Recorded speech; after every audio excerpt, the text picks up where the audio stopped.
ഇടയനാദമാണെനിക്ക്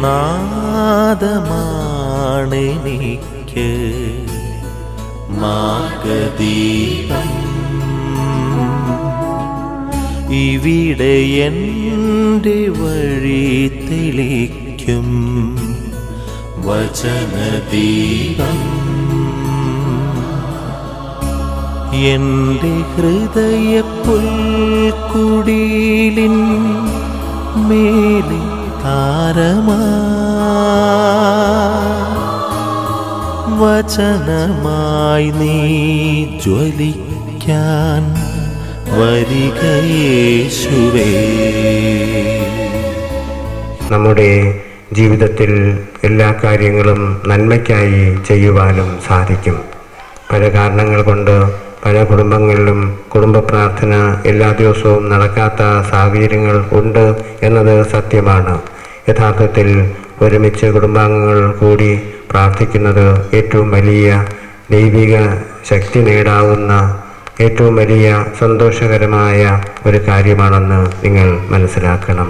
അതിനുവേണ്ടി നിങ്ങൾ കുടുംബ പ്രാർത്ഥന നടത്തണം എന്ന കാര്യം ഞാൻ പ്രത്യേകം അനുസ്മരിക്കുന്നു.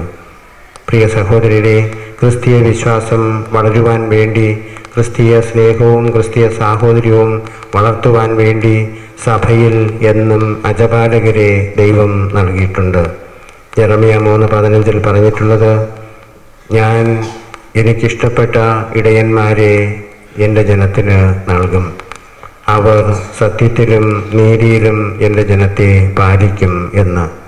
സത്യത്തിലും നീതിയിലും ദൈവജനത്തെ പാലിക്കുവാൻ വേണ്ടി, ക്രിസ്തീയ വിശ്വാസത്തിലും ദൈവസ്നേഹത്തിലും ദൈവജനത്തെ പാലിക്കുവാൻ വേണ്ടി സഭയിൽ നമുക്ക് ഇടയന്മാരെ, വൈദികരെ ദിവ്യ ശുശ്രൂഷയ്ക്കായി നൽകിയിട്ടുണ്ട്. ദിവ്യ ശുശ്രൂഷയ്ക്കായി നമുക്ക് നൽകപ്പെട്ടിട്ടുള്ള വൈദികർ നമ്മുടെ ഇടവകയിൽ നമ്മെ വിശ്വാസത്തിൽ വളർത്തുവാൻ വേണ്ടി, ദൈവാരാധനയ്ക്ക് നമ്മെ ഒരുമിച്ച് കൂട്ടുവാൻ വേണ്ടി, ദൈവസ്നേഹത്തിലും ക്രിസ്തീയ സാഹോദര്യത്തിലും നാം ജീവിക്കുവാൻ വേണ്ടിയുള്ള കാര്യങ്ങൾ ചെയ്തുകൊണ്ടിരിക്കുന്നു. നമ്മുടെ രൂപതയ്ക്ക് ആവശ്യമായ വൈദികർ ഇനിയും തികഞ്ഞിട്ടില്ല. ഇനി എത്ര വർഷം കഴിഞ്ഞാൽ തികയുമെന്ന് ചോദിച്ചാൽ ഇനിയൊരു 25 വർഷങ്ങൾ കഴിഞ്ഞാലും നമ്മുടെ രൂപതയ്ക്ക് ആവശ്യമായ വൈദികരുണ്ടാകുമോ എന്ന് സംശയിക്കേണ്ടിയിരിക്കുന്നു. കാരണം ഓരോ വർഷവും 1, 2, 3 പേർ മാത്രം വൈദികരാകുന്ന സാഹചര്യങ്ങളാണ് നമ്മുടെ രൂപതയിലുള്ളത്.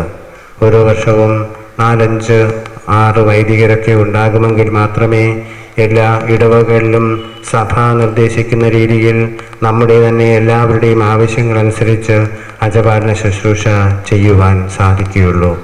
നമ്മുടെ കുടുംബങ്ങളിൽ നിന്ന് വൈദികരുണ്ടാകണം. നമ്മുടെ കുടുംബങ്ങളിൽ നിന്ന് സിസ്റ്റേഴ്സായി സന്യസ്ത ജീവിതം നയിക്കുവാൻ മക്കൾ മുന്നോട്ട് വരണം. അങ്ങനെ ക്രിസ്തീയ വിശ്വാസം നിലനിർത്തുവാനും പരിപാലിക്കുവാനും സഭയ്ക്ക് സാധിക്കും എന്നതും സത്യമാണ്. അജപാലന ശുശ്രൂഷയിലൂടെയാണ് നമ്മുടെ വിശ്വാസം നാം വളർത്തുന്നത്. അജപാലന ശുശ്രൂഷയിലെ ഓരോരോ ശുശ്രൂഷകൾ ചെയ്തുകൊണ്ട് നമ്മുടെ വിശ്വാസ വളർച്ചയ്ക്കും നമ്മുടെ സാമൂഹ്യ വിദ്യാഭ്യാസ പുരോഗതിക്കും സാമ്പത്തിക സാംസ്കാരിക വളർച്ചയ്ക്കുമൊക്കെ നമുക്ക് തന്നെ പ്രവർത്തിക്കുവാൻ സാധിക്കും. അങ്ങനെ പ്രവർത്തിക്കുവാൻ ധാരാളം ആത്മായ സഹോദരങ്ങളുടെ പ്രവർത്തനങ്ങളും സഹകരണവും ശുശ്രൂഷകളും അത്യാവശ്യമായിരിക്കുന്നു. അതുകൊണ്ടാണ് സാമൂഹ്യ പ്രവർത്തനത്തിനും വിദ്യാഭ്യാസ പ്രവർത്തനത്തിനും സാമൂഹ്യ സാമ്പത്തിക പുരോഗതിക്ക് വേണ്ടിയുള്ള പ്രവർത്തനങ്ങൾക്കും അജപാലന ശുശ്രൂഷയ്ക്കും ധാരാളം ആത്മായ സഹോദരന്മാരെ ആവശ്യമുണ്ടെന്ന് സഭ നിർദ്ദേശിക്കുന്നത് നിങ്ങളെ ചിലപ്പോഴൊക്കെയെങ്കിലും ഇക്കാര്യം അനുസ്മരിപ്പിക്കുന്നത്. ക്രിസ്തുവിൻ്റെ ഭൗതിക ശരീരമാണ് സഭയെന്ന് നാം പഠിച്ചിട്ടുണ്ട്, ബൈബിളിൽ നാം വായിച്ചിട്ടുണ്ട്. ക്രിസ്തുവിൻ്റെ ഭൗതിക ശരീരത്തിലെ അവയവങ്ങളാണ് നാം എല്ലാവരുമെന്ന് വിശുദ്ധ പൗലോസ് നമ്മെ പഠിപ്പിച്ചിട്ടുള്ള കാര്യം നമുക്ക് അറിവുള്ളതാണ്. ഒരു ശരീരത്തിൽ പല അവയവങ്ങളുണ്ട്. ആ അവയവങ്ങളെല്ലാം അതിൻ്റേതായ കർത്തവ്യങ്ങൾ, കടമകൾ നിറവേറ്റിക്കൊണ്ട് ശരീരത്തിൻ്റെ ആരോഗ്യത്തിനും ബലത്തിനുമായി പ്രവർത്തിച്ചു കൊണ്ടിരിക്കുന്നു. അതുപോലെ സഭയിൽ എല്ലാവരും പ്രവർത്തന നിരതരാകണം. വ്യത്യസ്ത ശുശ്രൂഷകളിലൂടെ, വ്യത്യസ്ത പ്രവർത്തനങ്ങളിലൂടെ നമ്മുടെ സഭാ സമൂഹത്തെ പുഷ്ടിപ്പെടുത്തുവാനും വളർത്തുവാനും എല്ലാവരും പ്രവർത്തിക്കണം എന്നതാണ് സഭ ആവശ്യപ്പെടുന്നത്. കൈയിലോ ശരീരത്തിൽ ഏതെങ്കിലും ഒരു അവയവം പ്രവർത്തിക്കുന്നില്ലെങ്കിൽ രോഗം വന്നാൽ ആ അവയവം കൊണ്ട് ശരീരത്തിന് പ്രത്യേക നേട്ടമൊന്നും ഉണ്ടാകുന്നില്ല, ശരീരം രോഗബാധിതമാകുന്നു. അതുപോലെ സഭയിൽ എല്ലാവരും പ്രവർത്തിക്കുന്നില്ലെങ്കിൽ, എല്ലാവരും ദൈവാരാധനയിൽ പങ്കെടുക്കുന്നില്ലെങ്കിൽ, എല്ലാവരും ശുശ്രൂഷകളിൽ പങ്കുചേരുന്നില്ലെങ്കിൽ അവരുടെ പ്രവർത്തനം സഭയ്ക്ക് നഷ്ടമാകുന്നു. സഭയുടെ ശക്തി കുറയുകയും ചെയ്യും ക്രമാനുഗതമായി. നാം എല്ലാവരും അതുകൊണ്ട് പ്രവർത്തന നിരതരാകണം. നാം എല്ലാവരും അതുകൊണ്ട് സുവിശേഷം പഠിക്കണം. നാം എല്ലാവരും അതുകൊണ്ട് സുവിശേഷം ജീവിക്കുവാൻ വേണ്ടിയുള്ള കാര്യങ്ങൾ നാം തന്നെ കണ്ടെത്തുകയും ചെയ്യണം.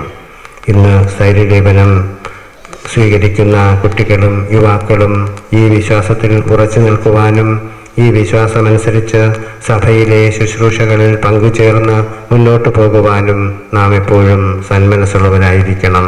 ഇന്നു മുതൽ നമ്മുടെ വിശ്വാസത്തിൽ ഉറച്ചു നിൽക്കുമ്പോൾ നമുക്ക് ദൈവിക ശക്തി ലഭിക്കും. കാരണം യേശു തന്നെ പറഞ്ഞു, മനുഷ്യൻ അപ്പം കൊണ്ട് മാത്രമല്ല ജീവിക്കുന്നത്, ദൈവത്തിൻ്റെ അധരത്തിൽ നിന്ന് വരുന്ന ഓരോ വചനം കൊണ്ടുമാണ് എന്ന്. മനുഷ്യൻ ജീവിക്കുന്നത് സ്വന്തം ശക്തി കൊണ്ട് മാത്രമല്ല, പ്രത്യുത അതിലുപരി ദൈവത്തിൻ്റെ അനുഗ്രഹ ശക്തി കൊണ്ടാണ് എന്ന് യേശു നമ്മെ പഠിപ്പിച്ചിട്ടുണ്ട്.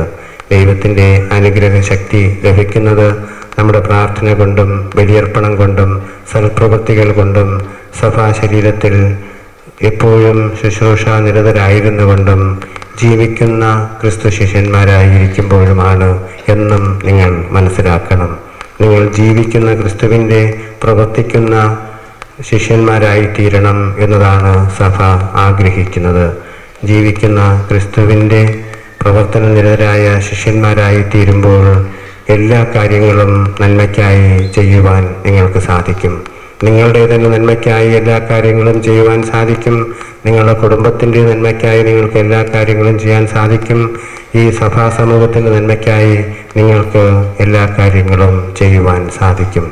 അങ്ങനെ ക്രിസ്തീയ വിശ്വാസം നിലനിർത്തുവാനും വളർത്തുവാനും പരിപോഷിപ്പിക്കുവാനും ക്രിസ്തീയ വിശ്വാസമനുസരിച്ച് ജീവിക്കുവാനും നമുക്ക് സാധിക്കട്ടെ. ഈ ആഗമന കാലത്തിൽ നാം ദൈവത്തോട് കൂടുതൽ പ്രാർത്ഥിക്കുന്നവരാകണം. ഈ ആഗമന കാലത്തിൽ നാം നമ്മുടെ സഹോദരങ്ങൾക്ക് കൂടുതൽ നന്മ പ്രവർത്തികൾ ചെയ്യുന്നവരാകണം. അങ്ങനെ ദൈവത്തെ കൂടുതൽ സ്നേഹിക്കുന്നവരാകുമ്പോൾ അതിൻ്റെ ഫലമായി നാം കൂടുതൽ നന്മ പ്രവർത്തികൾ ചെയ്യുമ്പോൾ ദൈവത്തിൻ്റെ രക്ഷാപരമായ അനുഗ്രഹങ്ങൾ നമുക്ക് ലഭിക്കും. ദൈവം മനുഷ്യനായത് നമ്മോടൊത്ത് വസിക്കുവാൻ വേണ്ടി ആണ് എന്ന സത്യം നമുക്ക് മനസ്സിലാകും, അനുഭവേദ്യമാകും. ഇടയനാദമാണെനിക്ക്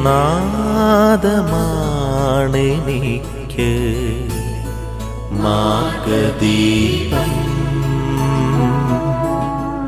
ഇവിടെ എൻ്റെ വഴി തെളിക്കും വചനദീപം. എൻ്റെ ഹൃദയ പുൽക്കുടിലിൻ മേലെ താരമാ വചനമായി നീ ജ്വലിക്കാൻ വരിക യേശുവേ.